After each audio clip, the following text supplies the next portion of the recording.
लगन कुंडली में एक ग्रह उच्च का है, D9 में भी उच्च का है, तब वर्गोत्तम। अब ये वर्गोत्तम एक वर्गोत्तम, अगर 2 वर्गों में भी वो उसमें है तो फिर 2 वर्गोत्तम है, अगर तीसरे वर्ग में भी आ गया यानी D2 में भी आ गया जो होरा कुंडली है, चार्ट्स में जितने में होता जाएगा तो वर्गोत्तम। अलग अलग वर्गोत्तम के अलग अलग फल हैं। बहुत कम लोगों की कुंडली में होता होगा ऐसा वर्गोत्तम। ये बिल्कुल सही कहा। एक इसका बिल्कुल उल्टा भी है, वो भी सुन लो फिर आज। उससे तो आदमी गरीब के घर में पैदा होके राजा बन जाता है। जिस राशि में वो उच्च का है उसका स्वामी शुक्र अगर केंद्र में हो या चंद्रमा से केंद्र में हो या लगन से केंद्र में हो, और चंद्रमा नीच का कहाँ है, मंगल की राशि में नीच का है, वो मंगल भी केंद्र में हो चंद्रमा, तो ये राजयोग है। आपकी जानकारी के लिए बता दे 4 राजयोग नरेंद्र भाई मोदी की पत्री में हैं, यही वाले।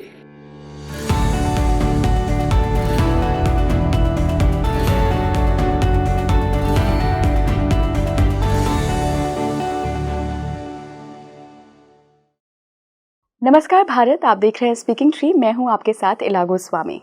कुंडली में कई बार आपने देखा होगा, नोटिस किया होगा कि एक चौकोर सा खाना एक ग्रह के ऊपर लिखा हुआ आता है, बना हुआ आता है। इसका मतलब होता है कि आपकी कुंडली में कोई ग्रह वर्गोत्तम है। अब ये वर्गोत्तम ग्रह क्या होता है, और वर्गोत्तम अगर है तो कौन से कॉम्बिनेशन, कौन से रूल्स अप्लाई किए गए हैं एस्ट्रोलॉजी के कि कोई ग्रह वर्गोत्तम हो गया है। एक छोटा सा टिप आपको यहाँ पर बताऊंगी, थोड़ा रिवील कर देती हूँ कि जब नवमांश में भी कोई ग्रह वर्गोत्तम हो रहा होता है या सेम राशि में होता है या उच्च का होता है, सेम भाव में होता है, तो ये इस श्रेणी में आ जाता है। हालांकि इसके कई और नियम हैं जो मुझे तो नहीं पता है, मुझे बहुत बेसिक सी डेफिनेशन पता है। हमने सोचा आज वर्गोत्तम ग्रह पर डिस्कशन किया जाए कि आखिर अगर किसी की कुंडली में कोई ग्रह वर्गोत्तम है तो वो क्या रिजल्ट लेकर आएगा। कई बड़े बड़े राजयोग होते हैं जो इससे डिकोड किए जाते हैं। हमारे देश के प्रधानमंत्री नरेंद्र मोदी की कुंडली में 4 ऐसे ही महायोग बने हैं, उनको भी हमने डिस्कस किया है। तो चलिए आज की पॉडकास्ट को शुरू करते हैं और मिलवाती हूँ आपको आज के मेहमान से। रिनाउंड एस्ट्रोलॉजर, वाकई में ज्योतिष की दुनिया में बहुत बड़े गुरु हैं, साधक हैं, तंत्र विशेषज्ञ हैं। मैं बहुत बहुत स्वागत करना चाहूँगी अनिल वत्स गुरुजी का। गुरुजी वेलकम ऑन स्पीकिंग ट्री। नमस्कार। आपसे जब भी बात करती हूँ गुरुजी तो एक नए तरीके का, एक नए लेवल का ज्ञान हासिल होता है। सिर्फ ज्योतिष की बात नहीं होती है जी। हम कितने आध्यात्मिक पहलुओं पर भी बात करते हैं। गुरुजी, एस्ट्रोलॉजी में हम जब भी कुंडली देखते हैं, जब भी लग्न चार्ट देखते हैं, तो एक वर्ड आता है कि अरे आपका तो ये ग्रह वर्गोत्तम है। अब वर्गोत्तम है या रेट्रोगेट है या कैसा भी है, सबका अपना एक मतलब होता है। तो आज के पॉडकास्ट में गुरुजी हम वर्गोत्तम ग्रह को समझेंगे और ये हमसे क्या करवाना चाह रहा है। ये अगर हमें जन्म पत्रिका में मिला है तो इसका कुछ तो लॉजिक, कुछ तो रीज़न होगा। तो सबसे पहले गुरुजी दर्शकों की अंडरस्टैंडिंग के लिए वर्गोत्तम ग्रह को मैं समझना चाहती हूँ कि कब ग्रह वर्गोत्तम होता है। बहुत अच्छा प्रश्न किया आपने इला जी, और स्पीकिंग ट्री के दर्शकों के लिए मैं बहुत बहुत शुभकामनाएं करता हूँ और आशा करता हूँ कि जो भी उनके मन में प्रश्न हों ये पॉडकास्ट सुनने के बाद वो बेशक पूछें, और ताकि उससे फिर कुछ और निकल के आएगा। वर्गोत्तम ये शब्द ही अपने भीतर बहुत कुछ संभाले हुए है। इसमें पहले तो शब्द आता है वर्ग, फिर वर्ग में भी उत्तम। जन्म कुंडली पराशर ऋषि ने हमारे पूर्व जन्मों के कर्मों की जो श्रृंखलाएं हैं, तो कौन कौन से भाव में हमारे कौन कौन से कर्मों के प्रभाव छिपे हैं और कौन कौन से भाव खाली हैं और कौन से भाव ग्रहों द्वारा ग्रहों ने वहां अपना स्थान बताया, सुसज्जित है, और किन्हीं किन्हीं भावों पर ग्रहों की दृष्टियां हैं। ये एक बड़ा कीमती खेल है, इसको बहुत बारीकी से समझना होगा। जैसे पराशर ऋषि क्या कहते हैं, वर्गोत्तम पे जाऊं इससे पहले हमारे सामने एक रूपरेखा तैयार हो जाए। हम चेस खेलने जा रहे हैं, हमारे सामने सारे प्लेयर लगे हुए हैं, अब मुझे देखना चाहिए पहले कि इसको मैं कैसे खेलूं। अब हमारी जो जन्म पत्री है उसको ऐसा समझें, पराशर ऋषि कहते हैं हम कैसे जज करें कि कौन से ग्रह हमारे परम मित्र होके आए हैं, वो हमें शुभ फल ही देंगे। बहुत बड़ा सवाल है ये गुरुजी। कि कौन से ऐसे ग्रह हैं, वो कैसी भी दशा में हो, कहीं भी हो, वो हमें शुभ ही देंगे।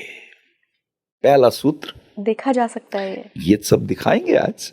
बहुत सुंदर। और वो कौन से ग्रह हैं, चाहे कितने ही शुभ क्यों ना हो, वो हमारे लिए अशुभ हो जाएंगे, ये इसके विपरीत है। और वो कौन से ग्रह हैं जो भारत सरकार की पुरानी नीति के कारण तटस्थ रहेंगे। अब कोई बच्चा नहर में डूब रहा हो, हम तट के किनारे खड़े हों, तो या तो हम कूदेंगे या चीखेंगे चिल्लाएंगे, पर ना हम कूदें ना हम चिल्लाएं, ऐसे ही शांत खड़े रहें। ऐसे तटस्थ ग्रह कौन से, इन्हें भी देखेंगे। और वो कौन से ग्रह हैं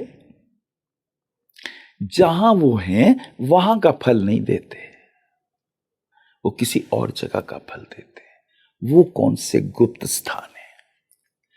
अगर ये चार चीजें आपने समझ ली तब वर्गोत्तम समझ में आएगा।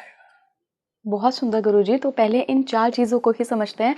और मैं सही बताऊं अपने सारे दर्शकों को भी, आज मैं बहुत उत्साहित हूँ कि कितने सारे सूत्र ज्योतिष विद्या के गुप्त रहस्य आज मिलने वाले हैं। क्योंकि बिना इसको जाने हम वर्गोत्तम कैसे समझेंगे। चलिए शुरू कर देते हैं। वो पहले ग्रह जो हमारे लिए बहुत अच्छे हैं, जो हमेशा हमारे लिए शुभता ही देंगे, दशा हो, अंतरदशा हो, प्राण अंतरदशा हो, सूक्ष्म दशा हो, वो हमारे लिए हमेशा शुभ रहेंगे, कहीं भी हो जन्म पत्री में। वो आपकी जन्म पत्री के त्रिकोण के स्वामी होते हैं। पंचम, नवम और लगन के स्वामी हमेशा ही आशीर्वाद देते हैं माता पिता की तरह। चाहे आप उनसे कुछ भी कहो, वो तुम्हें दिल से ब्लेसिंग देंगे। वो कहेंगे धनवान रहो, वो कहेंगे आयुष्मान रहो, वो कहेंगे यशस्वी भव, वो कहेंगे तुम्हारा नाम हो। और गुरुजी यही फर्स्ट, फिफ्थ और नाइन्थ के त्रिकोण के स्वामी अगर कुंडली के 6, 8, 12 में चले जाएं तीनों, तो भी शुभ फल ही देंगे। ये तो शुभ है ना, ये तो वहां भी शुभता डाल देंगे। आपका डायमंड निकल के नाली में गिरा तो क्या बताओ, डायमंड को कोई फर्क पड़ेगा? वो डायमंड है। लोग नाली में भी हाथ डाल देंगे उस डायमंड को निकालने के लिए। ये फल है लग्नेश पंचम और नवम का। ये पहला आशीर्वाद हर किसी को अपनी कुंडली में ये जीवन दाता ग्रहों को देख लेना चाहिए। दूसरे वो हैं जो हमेशा कष्ट देते हैं, चाहे कितने ही प्यारे हों, चाचा जी हो, मामा जी हो, ताया जी हो, भैया हो, पत्नी हो, पति हो, दुश्मनी नहीं। ये आस्तीन के सांप कहाँ हैं? कुंडली में आओ देखें। जन्म पत्री का तीसरा भाव, छठा भाव और 11वें भाव के स्वामी हमेशा कष्ट देते हैं। ये उपचय भाव भी होते हैं। इसे त्रिखड़ाए कहते हैं।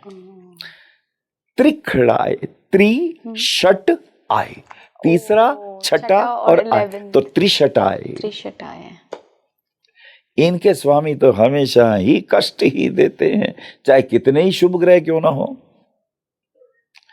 आज ज्योतिष सिखा रहा हूं मैं। हसीबा खेलीबा करीबा ध्यानम, हंसते खेलते ध्यान कर लो। आप अपनी जन्म पत्री स्वयं देख लो। अब उन ग्रहों को देखते हैं जो तटस्थ होते हैं। वो कितने ही शुभ हों वो शुभता छोड़ देते हैं, और कितने ही क्रूर हों वो क्रूरता छोड़ देते हैं। जन्म पत्री के प्रथम, चतुर्थ, सप्तम और दशम भाव के स्वामी तटस्थ होते हैं। फर्स्ट, चौथा, सातवां और 10वां, ये तटस्थ होते हैं। ये अगर शुभ हो तो शुभता छोड़ देंगे, अशुभ हो तो अशुभता छोड़ देंगे। भाई साहब, ये तटस्थ है। तो गुरुजी पहले सबसे पहले आपने बताया कि त्रिकोण के स्वामी जो होते हैं वो हमारे लिए हमेशा शुभ होते हैं। एक उसमें जोड़ा था, एक उसमें जोड़ा अब इसमें भी एक जुड़ गया इसमें है। भी जुड़ गया है। अब इसमें ये समझ लें कि लगन का महत्व ज्यादा होता है। जो लग्नेश होता है क्योंकि वो त्रिकोण का भी स्वामी है, इसलिए उसका महत्व थोड़ा ज्यादा है, लेकिन केंद्र में वो भी आता है। ये केंद्र है, आता है। अब एक उनका भी देख लें जो अपनी जगह का फल ही नहीं देते भाई साहब, किसी और जगह का फल देते हैं। दूसरे और 12वें भाव के जो स्वामी होते हैं वो अपने स्थान के फल नहीं देते, उनकी दूसरी राशि जिस स्थान पर होती है वहां का फल देते हैं। अब मान लीजिए दूसरे भाव में मिथुन राशि है तो मिथुन बुध यहाँ का फल नहीं देंगे, जहां उनकी छठी राशि पड़ी है वहां का भाई साहब फल देंगे। यानी पंचम भाव का फल दे देंगे ये बुध। 12वें भाव में अगर मकर राशि है और कुंभ राशि है लगन की, तो शनि 12वें का फल नहीं देंगे, लगन का फल देंगे। Got it.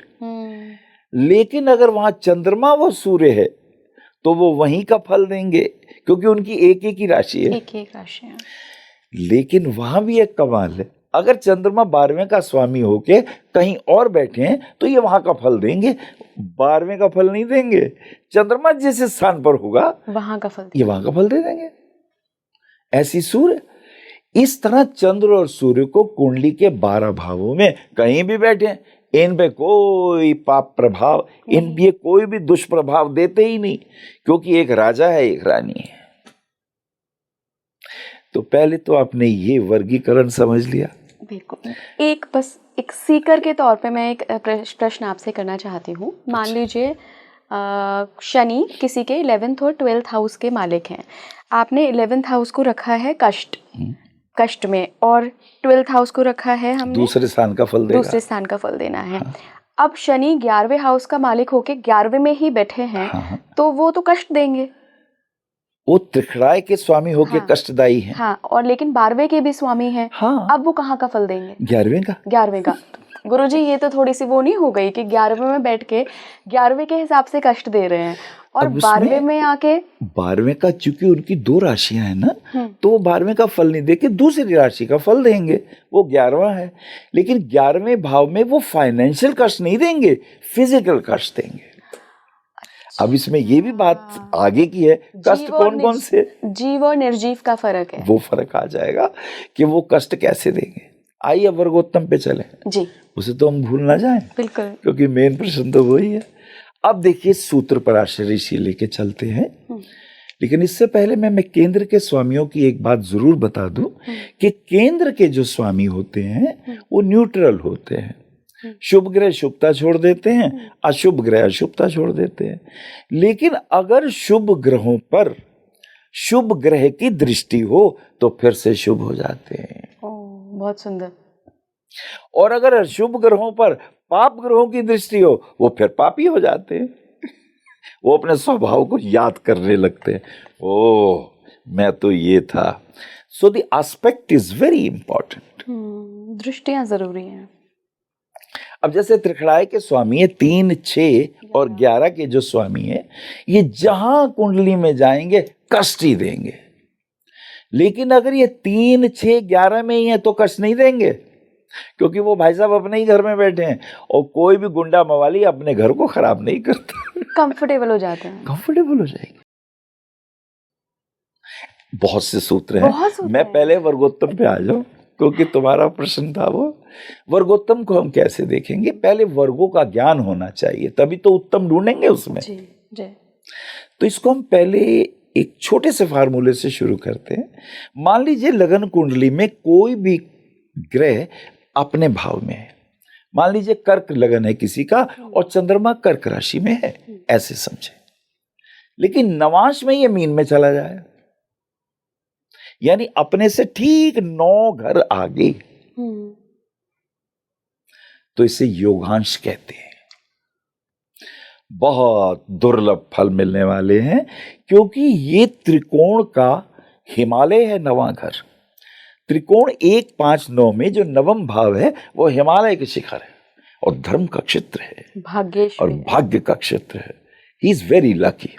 The Lord of ascendant is placed in the 9th house, और वो मीन राशि में है।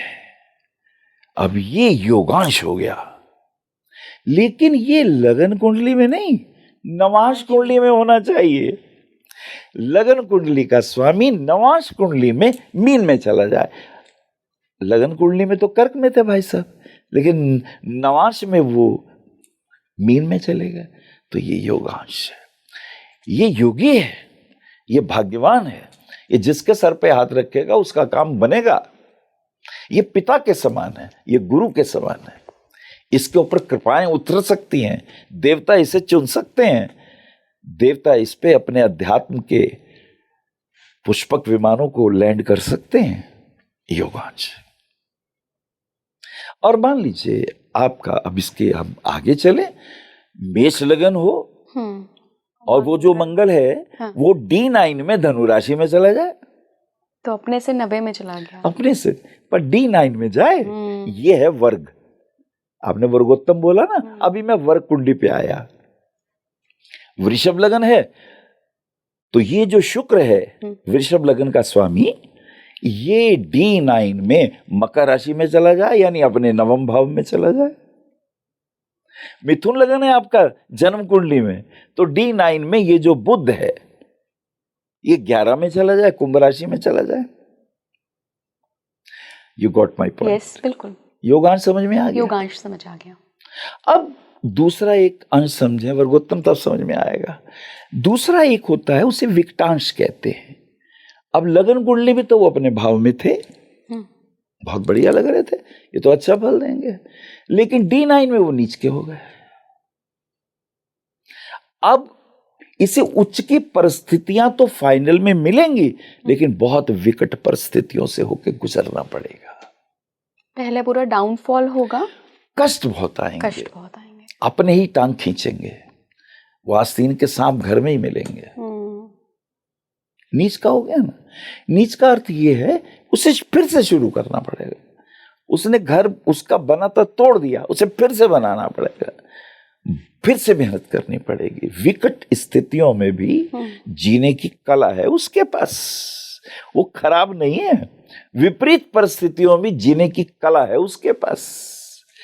If this combination is having an aspect of a beneficial planet, either Jupiter, either शुक्र या बुध, ये 3 नेचुरल बेनिफिशियल प्लैनेट है, तो व्यक्ति अगर बुध का एस्पेक्ट आएगा तो फाइनेंशियली स्थिति में वो धीरे धीरे स्ट्रांग होगा। अगर गुरु का एस्पेक्ट होगा तो ज्ञान मार्ग से वो ऊपर चल के आएगा, और अगर शुक्र का एस्पेक्ट होगा तो किसी भी भीतर के ज्ञान को प्रकाशित करने की कला होगी उसके पास। ऐसे आगे आएगा विकटांश। एक पापांश होता है, लगन कुंडली में भी नीच का है और D9 में भी नीच का है। क्या करता है ये? अब ऐसी स्थिति में ये पापी और दुष्ट लोगों के बीच में घिरा हुआ निर्णय नहीं ले पाता, पापियों के संग में है ये पापांश। और अगर इसके ऊपर नेगेटिव प्लैनेट के एस्पेक्ट आ जाए, और उसमें राहु, मंगल और शनि, ये पापी ग्रह, इनके एस्पेक्ट आ जाए, तो ऐसा व्यक्ति, ये वही व्यक्ति है जो विवाह के बाद पतियों को मार रहे हैं और पत्नियों को मार रहे हैं आजकल, किसी भी स्वार्थ के कारण, अपने लोभ के कारण, अपने छोटे से स्वार्थ के कारण किसी का कितना भी अहित कर दे, पापांश है। ये महत्वपूर्ण है। बिल्कुल। फिर एक और है, उसे भावोत्तम कहते हैं। लगन कुंडली में भी वो उच्च के थे और D9 में भी उसी भाव में उच्च के हैं, तो ये भावोत्तम है। बहुत रेयर भी होगा, बहुत रेयरस्ट कॉम्बिनेशन है ये। तो ऐसे व्यक्ति जो है ये पूर्व जन्मों के साधु हैं, पूर्व जन्मों के इन्होंने सूर्य लोक में भ्रमण किया, स्वर्ग लोक में भ्रमण किया, फिर इन्हें भेजा गया जाओ फिर तुम अच्छे काम करो, ये वो लोग हैं। अब यही चीज जो लगन कुंडली में मिली D9 में भी मिल जाए, अब ये वर्गोत्तम है। अब ये दृष्कान में भी मिल जाए, ये दूसरा वर्गोत्तम है। अब ये D4 में मिल जाए जो भाग्य की कुंडली है, यानी आपके पास बहुत सारे चार्ट हैं। माता पिता का चार्ट D12 है, वाहन के सुख का D16 है, D30 चार्ट त्रिशांश कुंडली, D24, D60 जिसमें आप अपनी संपूर्ण, आप अपनी डेट ऑफ बर्थ का, आपकी वास्तविक डेट ऑफ बर्थ क्या है, ये D45 से देखी जाएगी और D60 से देखी जाएगी। यानी 1 2 3 4 5 6 7, अब इतने चार्टों में हो जाए तो फिर तो उसके ऐरावत अंश हैं। वर्गोत्तम थोड़ा सा मैं समझी नहीं गुरुजी, कब होगा? जब लग्न कुंडली में एक ग्रह उच्च का है, D9 में भी उच्च का है, तब वर्गोत्तम। अब ये वर्गोत्तम एक वर्गोत्तम, अगर 2 वर्गों में भी वो उसमें है तो फिर 2 वर्गोत्तम है। अगर तीसरे वर्ग में भी आ गया, यानी D2 में भी आ गया, जो हो रहा कुंडली है, चार्ट्स में जितने में होता जाएगा तो वर्गोत्तम, अलग अलग वर्गोत्तम के अलग अलग फल हैं। बहुत कम लोगों की कुंडली में होता होगा ऐसा वर्गोत्तम। ये बिल्कुल सही कहा। एक इसका बिल्कुल उल्टा भी है, वो भी सुन लो फिर आज। उससे तो आदमी गरीब के घर में पैदा होकर राजा बन जाता है।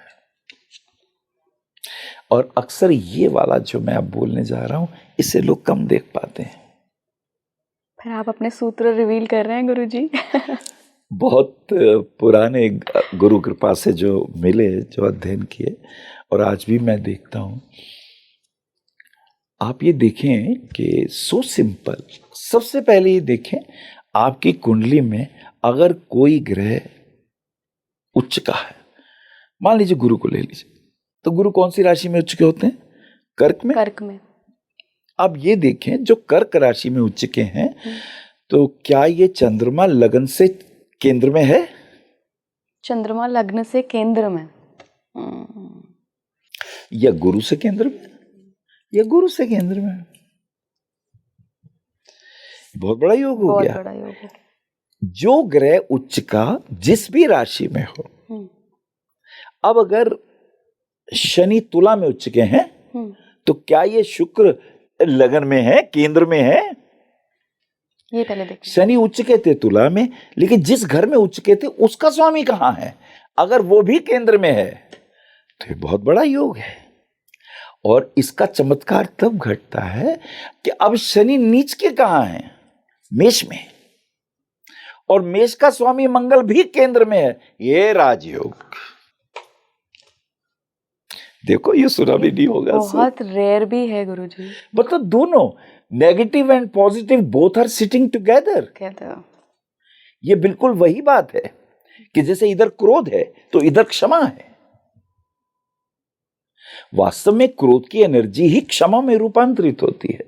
जब तक क्रोध है तब तक क्षमा नहीं।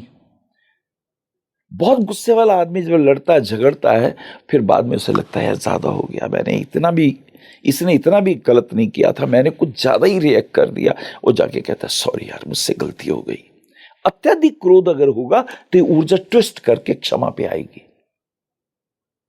अत्यधिक कामुक व्यक्ति जो होगा, बहुत अधिक कामुक व्यक्ति जो होगा, वो अचानक एनर्जी ट्विस्ट करेगी, वो अकाम पे पहुंच जाएगी।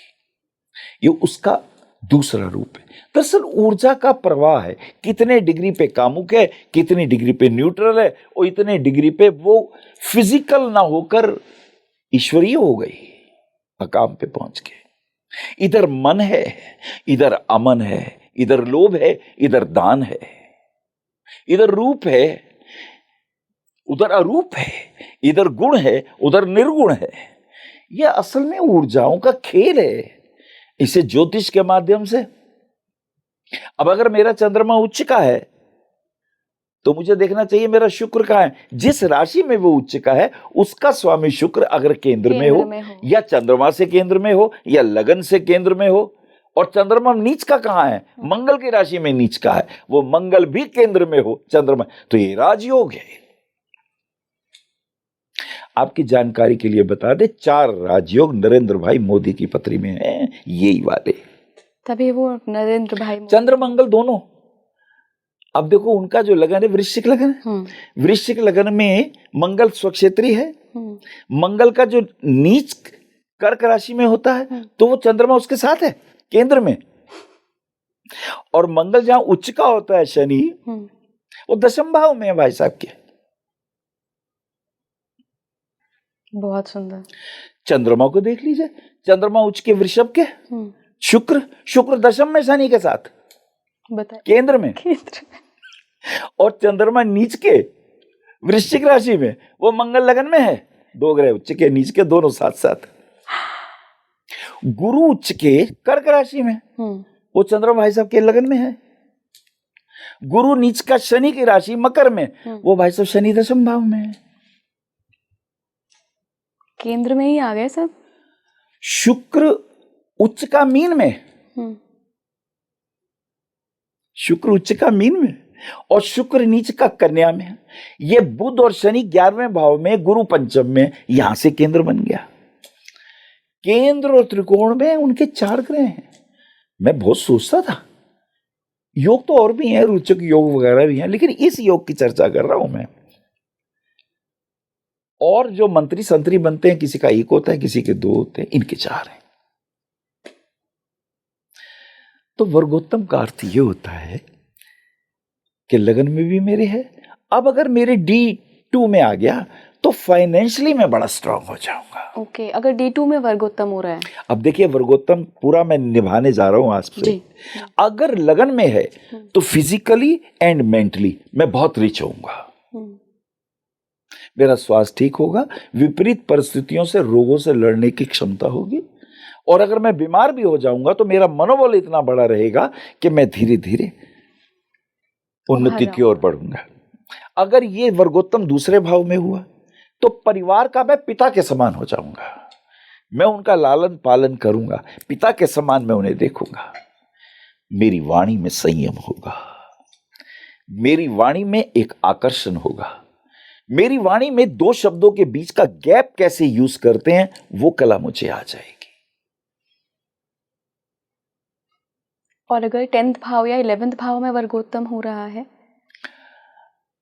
अब अगर 10th में हो रहा है तो मेरे जो कर्तव्य हैं उसको मैं कैसे निभाऊंगा? क्या मुझे कर्तव्यों के प्रति बोध है? कर्तव्यों के प्रति जागरूक हूं? अक्सर हम अधिकारों की बात करते हैं, कर्तव्यों की बात नहीं करते। दशम भाव मेरी कर्म भूमि है, वो मेरे कर्तव्य हैं, और 11वां भाव मेरे कर्तव्यों के फल हैं। जो मैंने कर्म किए, जो कर्मों की खेती की, जो मैंने बीज डाले, उसके वो फल हैं, अंकुर हैं। वो कितने फूटेंगे, कितने फल लगेंगे, कितने उसमें फूल आएंगे, कितने कांटे आएंगे, टहनियां कितनी बड़ी होंगी, वो प्राप्ति का है। अप्राप्त की प्राप्ति 11वां भाव, वो इच्छा पूर्ति का भाव है। इसलिए ये देखना हो कि इस व्यक्ति की इच्छाएं क्या हैं, उसकी कुंडली का 11वां भाव देखो। अगर 11वें भाव का स्वामी शुभ ग्रह है तो इसकी इच्छाएं शुभ है। अगर 11वें भाव के स्वामी पाप ग्रह है, ये गलत मार्गों से भी इच्छाएं पूर्ति करेगा, पर कर लेगा, करेगा, वो इच्छा पूर्ति है। और अगर 11वें भाव के ऊपर शुभ ग्रहों का प्रभाव है और वो केंद्र में है तो ये न्यूट्रल भी हो सकते हैं, क्योंकि केंद्र के ग्रह न्यूट्रल होते हैं, लेकिन उन पे शुभ प्रभाव हो तो फिर प्रयत्न से इसे प्राप्त कर लेगा। 11वें भाव का स्वामी अगर दूसरे और 12वें में है तो दूसरे भाव का फलित नहीं होगा, दूसरे 12वें भाव के स्वामी जिस भाव में होंगे वहां से इच्छा पूर्ति करेगा। वर्गोत्तम में अगर तीसरे भाव में चला जाए तो मैं अपने साहस से, अपने बल से, अपने पराक्रम से फिर अर्जित करूंगा। छोटे भाई बहनों का भी है, मैं उनका भी ध्यान रखूंगा। वहां से मैं भाग्य स्थान को भी देख रहा हूं और उस कर्म से मैं अपने भाग्य को भी प्रमोट करूंगा। तीसरा और 9वां भाव छोटी यात्राएं भी हैं, मुझे यात्राएं भी बहुत करनी पड़ेंगी अपने देश में। चतुर्थ भाव मेरे मन का है और सुख का भाव है, और वर्गोत्तम वहां बैठा है। मैं हर परिस्थिति में सुख में। इनसे पूछो आप कैसे हैं? आनंद में है। कई लोग होते हैं ऐसे, रोटी मिल गई तो, ना मिल गई तो, पानी पी के आनंद में, बड़े सुख से, प्रभु की बड़ी कृपा है। चतुर्भाव भवन का भी है। अब आपको एक बात बताया ना, चतुर्भाव पे जितने ग्रहों के प्रभाव उतने घर हो जाएंगे उसके, वो मकान का भी है। तो आप अपने मकान के सुख चतुर्भाव से देख सकते हैं। और भी कई हैं, पर ये बड़ा महत्वपूर्ण है। लग्नेश उच्च का होकर चतुर्थ भाव में आ जाए मिथुन लगन में, तो व्यक्ति अपने पराक्रम से, लगन में थे 3 नंबर, 3 घर तो इसके बनेंगे ही बनेंगे। कन्या राशि में आया है, 6 तक यात्रा कर सकता है ये। कितना छोटा सूत्र दे रहा हूं आपको, हर ग्रह से देखा जा सकता है ये। अब वर्गोत्तम पंचम में आ गया। सूक्ष्म बुद्धि, विवेचना, अनुसंधान, और अपने बच्चों के प्रति भी पिता जैसा रहेगा। इसकी बुद्धि, और ये कार्मिक ग्रह भी है। पूर्व जन्मों में आप क्या थे ये पंचम से पता चलेगा। ये नवम से नवम भी है, ये बड़ा महत्वपूर्ण है। छठा भाव बहुत कीमती है, क्योंकि त्रिषट आय में ये छठा भाव मध्यम है। त्रि यदि पराक्रम है तो षष्ठ भाव उस पराक्रम का सुख है। ये तीसरे का सुख भाव है, चतुर्थ भाव। आपके पराक्रम से कितना सुख मिलेगा ये छठा भाव देगा। और ये छठा इसलिए भी महत्वपूर्ण है कि ये दशम से नवम है, ये दशम का भाग्य है और भाग्य का कर्म भी है। ये भाग्य का नवम भाव से ये दशम भाव भी है। जिसने षट को जीत लिया वो अपराजित हो गया। छठा भाव बताता है आपकी कर्म भूमि, क्योंकि ये दशम का नवम है। आपका जो कर्म स्थान है उसका ये भाग्य है। तो आपके कर्म स्थान में आपका भाग्य कितना साथ दे रहा है वो छठा बताएगा। अगर छठे का स्वामी दशम को देखता है, अगर छठे का स्वामी दशम में है, अगर दशम का स्वामी छठे को देखता है, तो ये व्यक्ति बड़ा भाग्यवान है। ये अपने मेहनत से, स्वपराक्रम से, क्योंकि ये तीसरे का चतुर्थ है छठा, इस स्वपराक्रम से आगे बढ़ेगा। अब ये वर्गोत्तम जो छठे में आए तो ये शत्रुहंता हो गए। और अगर ये न्यायाधीश हो गए और अगर ये वकील हो गए तो इनके सामने टिकना मुश्किल है। ये शत्रुओं के परकच्चे उड़ा देंगे, क्योंकि भाई साहब दशम के भाग्य हैं और भाग्य का कर्म है। जीवन में 2 ही तो चीजें हैं, जैसा कर्म करेगा वैसा फल देगा भगवान। तो छठा भाव बहुत कीमती है। छठे भाव अगर विकसित हो जाए तो आपकी 6th सेंस डेवलप होती है। बहुत कीमती भाव है। अब ये जो छठा है इसका जो भाग्य है वो नवम है, इसका जो सुख है, अब वो जो सुख है वहां नवम भाग्य भी है। इसकी बड़ी महत्ता है छठी की। तो यहां अगर ग्रह वर्गोत्तम है तो ये तो शत्रुहंता है। यहां अगर राहु आ जाए शत्रु साफ, क्योंकि दूसरे ने क्या प्लानिंग करनी है उससे आगे राहु सोचता है। राहु का बल अपार है। ये स्वर भानु बड़े अद्भुत है। इनकी माता ने शिव से वरदान रूप से इन्हें प्राप्त किया है। ये व्यक्ति बड़ा दुर्लभ है। 12वें भाव का स्वामी अगर छठे में आ जाए तो विमल कीर्ति योग होता है। मरने के बाद भी इसकी कीर्ति अमर होती है। छठे में आ जाए, और अगर छठे भाव का स्वामी 12वें में चला जाए तो ऐसे जो व्यक्ति होते हैं अपार हर्ष के, इन्हें बहुत हर्ष होता, आनंद होता है, क्योंकि ये चेस के खिलाड़ी होते हैं। इन्हें पता होता है चक्रव्यूह में कैसे बांधना और कैसे निकालना। ये द्रोणाचार्य होते हैं और इसको भेदने की कला अर्जुन के पास है। और अगर यही वर्गोत्तम 7th में चला जाए, ये बड़ा महत्वपूर्ण है। जन्म कुंडली में अगर 7th भाव में वर्गोत्तम का प्रभाव D9 में मिल रहा है तो इसका अर्थ यह हुआ आप बड़े भाग्यवान हैं। इसे फिर से सुनो। D9 में अगर लगन में शुभ ग्रह है, अगर लगन का ग्रह उच्च का है, तो तुम्हारा लाइफ पार्टनर बड़ा अद्भुत और प्यारा तुम्हें मिलने वाला है। क्योंकि तुम्हारा लग्नेश सप्तम भाव तुम्हारी पति या पत्नी का है, स्पाउस का है। हाँ। अपोजिट में होना चाहिए शुभ ग्रह, तो तुम्हारे पार्टनर का फलित दे रहा है। अगर 7th में वर्गोत्तम है तो तुम अद्भुत हो, क्योंकि लग्न को देख रहा है। हाँ, क्योंकि अपोजिट में तुम हो। अगर वो पति या पत्नी का है तो अपोजिट में तो तुम हो ना। तो तुम श्रेष्ठ हो, तुम भाग्यवान हो। और अगर लग्न में है तो तुम्हारा लाइफ पार्टनर जो बनने वाला है वो अद्भुत और प्यारा बनने वाला है, ये है वर्गोत्तम। अब अगर यही अष्टम में चला जाए, ये तुम्हारे पंचम का सुख भाव है, जो सूक्ष्म बुद्धि थी पंचम की, उसका सुख भाव है। और ये तुम्हारे छठे का पराक्रम है, बाहुबल है अष्टम भाव। इसलिए कृष्ण अष्टमी को पैदा होते हैं। उनसे पहले कई भाई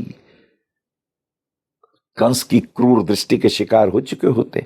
ये जो अष्टमी है ये बड़ी कीमती है। अष्टमी पूछती है या नवमी पूछती है, अष्टमी पूछती है।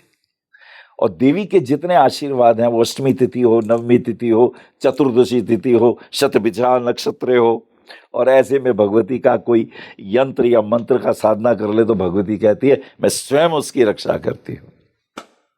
ये अष्टमी तिथि तो बड़ी अद्भुत है। यहां वर्गोत्तम का यहां फल है। ऐसा व्यक्ति अगर साधना करेगा अष्टमी तिथि को, तंत्र के मार्ग में अगर योग्य गुरु मिले तो बहुत सी कृपाएं उसे मिलने लगती हैं। ये जो अष्टम भाव है ये बहुत कीमती भाव है। अष्टम भाव ये दशम का इच्छा पूर्ति है। तुम्हारी इच्छाएं पूर्ति होंगी कि नहीं होंगी, दशम भाव के कर्तव्यों को तुमने कितनी खूबसूरती से निभाया है। If the 8th house is having aspect of beneficial planet, तो तुम्हारी कर्तव्यों की इच्छा पूर्ति हो जाएगी, क्योंकि ये उसका इच्छा पूर्ति है। यहां का वर्गोत्तम ये कहता है। यहां का वर्गोत्तम आपके लाइफ पार्टनर के कुटुंब का और उसकी वाणी का भाव है। अब यही वर्गोत्तम नवम में चला गया। तुम भाग्यवान हो, तुम पे पिता के, तुम पे 7 पीढ़ियों के आशीर्वाद तुम्हें मिल रहे हैं। ये पंचम से पंचम है, ये लगन का नवम है। ये लगन का नवम हिमालय के हिमाच्छादित शिखर है। ये धर्म त्रिकोण का श्रेष्ठ भाव है। अर्थ त्रिकोण 2, 6, 10 द्वितीय भाव का हिमच्छादित शिखर दशम भाव है। कामनाओं की पूर्ति का हिमच्छादित शिखर 11वां भाव है, 3, 7, 11। और मोक्ष त्रिकोण का चतुर्थ, अष्टम और द्वादश, वो द्वादश है। तो ये बड़े कीमती भाव है। अब अगर नवम भाव पे आ गया है तो साधनाएं, तो आश्रम, तो गुरु, तो फिर द्विपुष्कर योग, त्रिपुष्कर योग, रवि पुष्य योग, इनमें साधनाएं करने वाले साधु हैं, वैरागी हैं। ये बड़ा कीमती है। यदि भाग्य स्थान का स्वामी छठे में चला जाए, ये उसका नवम का हृदय है, चतुर्थ है। और यदि छठे भाव का स्वामी पंचम में चला जाए, ये उच्च कोटि का वीतरागी पुरुष है। और भाग्य स्थान का स्वामी अष्टम में आ जाए, इसे फिर से सुनो। अगर चतुर्थ भाव का स्वामी तीसरे में चला जाए, चतुर्थ भाव तुम्हारे मन का है, अगर वो तीसरे में चला जाए तो वो अपने हानि स्थान में चला गया, अमनी दशा को उपलब्ध हुआ। ऐसी भाग्येश यदि छठे में चला जाए और छठे भाव का स्वामी पंचम में हो, अमनी दशा कैसे उपलब्ध हो? हर चतुर्थ का द्वादश भाव अमनी दशा है। तो ये भगवत्तम नवम का ये फल दे रहा है। अब जब ये यहां देख रहा है तो तुम्हारे पराक्रम को देख रहा है, तुम्हारे बहनों को, भाई बहनों को, छोटों को उधर भी दृष्टि दे रहा है। तुम्हारी संतान का सूक्ष्म बुद्धि का भाव है। आपकी संतान की बुद्धि कौशल कैसा होगा वो नवम भाव आपका बताएगा। वो आपके पंचम से पंचम है, वो आपकी संतान का भावात भावम है, भावात भावम है। दशम भाव में अगर आ गया वर्गोत्तम, तो तुम्हें इस जन्म के अंदर जो भी श्रेष्ठ कर्म करोगे उसकी पूर्णता का आशीर्वाद मिलेगा। यहां एक सीक्रेट है, क्योंकि दशम भाव तो कर्तव्यों का है, लेकिन करने वाला तो लगन है, करने वाले तो तुम हो। यदि लग्नेश उच्च का हो और दशम भाव पे शुभ ग्रहों की दृष्टि हो, तुम्हारी इच्छाओं की पूर्ति होगी। तुम जो करोगे उसके अवसर भी तुम्हें मिलेंगे, तुम अपने कर्तव्यों का पूर्ण पालन करोगे। कई लोगों का दशम भाव बड़ा उच्च का है, पर लग्नेश त्रिखड़ाय में है, पर लग्नेश नीच का है, पर लग्नेश पे पाप प्रभाव है। ये वो भीष्म पितामह हैं, ये वो द्रोणाचार्य हैं जिनके सामने पाप होता रहा, इन्होंने निर्णय नहीं लिया। पर फिर भी वर्गोत्तम असर देगा, क्योंकि भीष्म वर्गोत्तम पितामह और द्रोणाचार्य फिर भी श्रेष्ठ थे। श्रेष्ठ थे, पर जब अवसर था, जब द्रौपदी का चीरहरण हो रहा था, तब कुछ नहीं बोला। तब ये अवसर चुक गए। ये ध्यान रखो, अगर लग्नेश नीच का हो गया, पाप प्रभाव में आ गया and not having a beneficial aspect, तो जब जरूरत होगी तब काम नहीं आएंगे। ये है। और अगर लग्नेश भी उच्च का है and expecting the 10th house and expecting the 10th house Lord, तो ये कृष्ण है, अर्जुन को जब दुविधा होगी उसकी रक्षा करेंगे हर वक्त।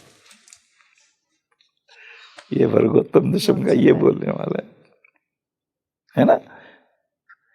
लग्नेश बताएगा कि ये निर्णय लेगा या नहीं। ये तो उच्च का है, कर्म तो मैंने श्रेष्ठ किए हैं, पर भाई जब निर्णय आया तो तुमने निर्णय क्या लिया? जब समय आया तो तुमने क्या लिया? कर्ण बोला मैं तो इसका साथ दूंगा, इसने मुझे राज्य दिया है।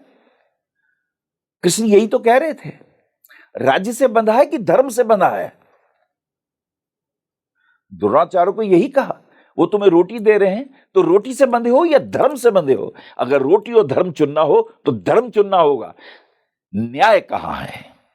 इसलिए वो छल से मारे गए और कृष्ण का मारो इन्हें। है बहुत बढ़िया, अद्भुत है, लेकिन जब निर्णय लेना था तो गलत का साथ दिया, इन्हें भी काटो। इसलिए कृष्ण कहते हैं अहिंसा परमो धर्मा, पर धर्म हिंसा तथैव च। और अगर इन छलियों को छल से ही मारा जाए तो भी अहिंसा ही बचती है। अगर लग्नेश पावरफुल है और दशम में श्रेष्ठ कर्म है तो आप निर्णय अच्छा लेंगे, लेकिन क्या साहस कर पाएंगे निर्णय लेने का? ये तीसरा भाव बताएगा। ये होगा वर्गोत्तम का असली अर्थ। लग्नेश भी अच्छा है, दशम भाव में भी कर्म अच्छे थे, ग्रह अच्छे थे, लेकिन तीसरा भाव खराब हो गया जो पराक्रम का था, जिसमें आपने बोल्ड स्टेप लेना था। जब आपको सब छोड़ के चले गए, अब आप ही को निर्णय लेना है। अब ये तीसरा भाव बताएगा।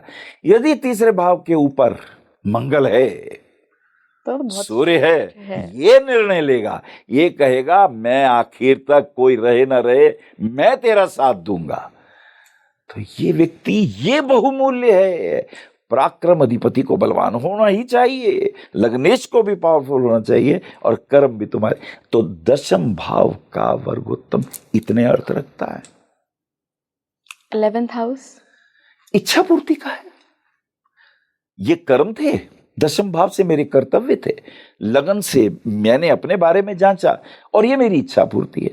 इच्छा पूर्ति तुम्हारी इच्छा है, मुझे तो यही लड़की चाहिए, उसका प्रेम किसी और से है।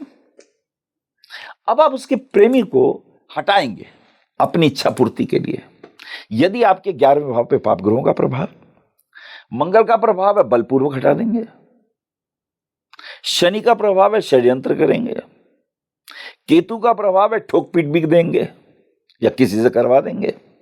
यानी कुछ ना कुछ अमानवीय व्यवहार तो होगा, ऐसा व्यवहार होगा जो उचित नहीं है, जो अहिंसक नहीं है। और उस पर शुभ प्रभाव है, प्यार से कह देंगे। वो नहीं मानेंगे तो छोड़ देंगे, ठीक है। वो कहेंगे बेशक तुम किसी से तुम्हारा विवाह हो, पर तुम प्रेम मेरा हो, पर तुम प्रेम मेरा ही हो। और प्रेम अनंत है, प्रेम ही तो भक्ति बनता है। जब प्रेम आत्मा के लेवल पे हो जाता है तो वो भक्ति हो जाता है। जब प्रेम शरीर के तल पे होता है तो वासना होता है।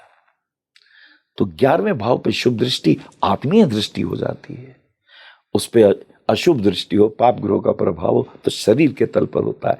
आज जो बच्चे शादी के बाद, हमें कभी तो बेटियां मिलती हैं अटैची में, आजकल तो लड़के मिल रहे हैं। मां भी बेटी जिसे पसंद करती है, ये क्या घोर कलयुग आ गया है। तो इच्छा पूर्ति के लिए गलत तरीकों का भी हम इस्तेमाल करेंगे। राहु मंगल शनि का प्रभाव हो तो हम गलत मंगल तरीके भी अपनाएंगे। 12वें भाव पे वर्गोत्तम, तुम अपने को जानने में, मेरा जन्म क्यों हुआ है, अनंत जन्मों में मैं पता नहीं क्या क्या था, पेड़ था, पौधा था, पशु था, पक्षी था, जलचर था, नभचर था, स्थलचर था। मैं अपना रूपांतरण चाहता हूं। मैं कौन हूं? मैं अनिल नहीं हूं। अनिल तो मुझे नाम मिला है माता पिता के द्वारा। मैं पुरुष भी नहीं हूं। पुरुष भी शरीर मिला है मुझे। आत्मा ना स्त्री होती ना पुरुष होती। मैं किस वर्ण में हूं, मैं किस जाति में हूं, मैं क्या करता हूं, ये पेट पालने के लिए व्यवस्थाएं बनी मेरी कर्मों के आधार पर मूल रूप से जब तक मैं उस प्रभु को ना पालूं, यह आत्मा तो परमात्मा का अंश है।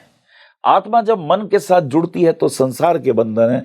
आत्मा जब परम के साथ लीन होती है तो ये मोक्ष भाव है, 12वां भाव, मुक्ति का भाव। लोग कहते हैं 12वें भाव में शुभ ग्रह हो तो मुक्ति हो जाती है। मुक्ति नहीं होती, आकांक्षा बंधन है, फिर चाहे वो मोक्ष की भी क्यों ना हो। 12वें भाव में बस इतना ही है, त्वमेव वस्तु गोविंद तुभ्यमेव समर्पयामि, तुभ्यम नमामि जगदीश्वर। ये 12वें भाव का वर्गोत्तम। गुरुजी, कभी आपने ऐसी कोई पत्रिका देखी है जिसमें किसी के 12वें भाव में वर्गोत्तम हो रहा हो?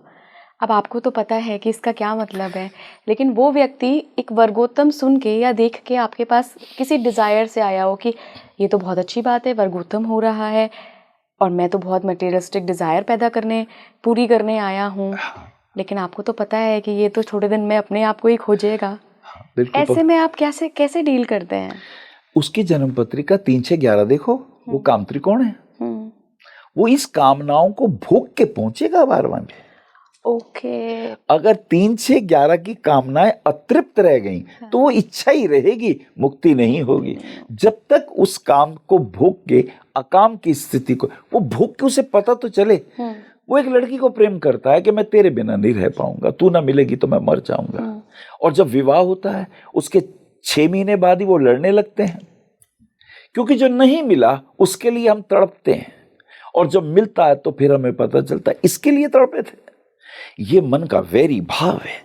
जब तक प्राप्त नहीं, अप्राप्त की प्राप्ति के लिए भटकता है, लड़ता है, झगड़ता है, माँ बाप से लड़ता है, परिवार से लड़ता है, धर्म से लड़ता है, सबसे लड़ता है, और जब मिल जाता है तो उससे अतृप्त हो जाता है, किसी और की तलाश में निकल जाता है। ये मन का वैरी भाव है। 4th हाउस मन का है।